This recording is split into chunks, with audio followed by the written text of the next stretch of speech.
Howdy. So today we're going to be talking about arc length.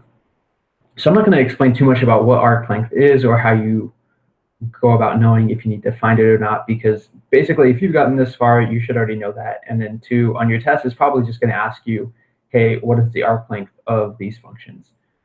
They're just going to be straightforward about it. So with arc length, there are three formulas, and really there's only one formula. It's this first one up here. So the formula is going to be L. L is going to stand for your length, is going to equal the integral of from a to b of the square root of your dx dt squared plus dy dt squared, and then obviously your dt. Now what this is this is going to be what you use when you do it for a parametric equation, right? So now you're probably thinking, well, not all equations are parametric. And that's true.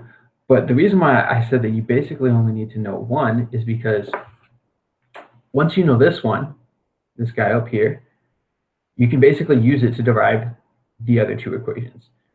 So the other two equations are what you're going to use when you're given the terms, or when you're given an equation of x equals y or y equals x. And you're going to use one of these two guys depending on that.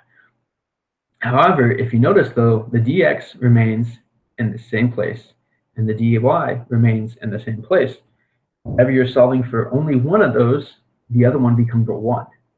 And so basically, if you know this first equation, and you understand that this first equation is the exact same for the other two equations, except for you replace the missing variable with a 1, you know how to solve anything with arc length after you apply your basic algebra skills.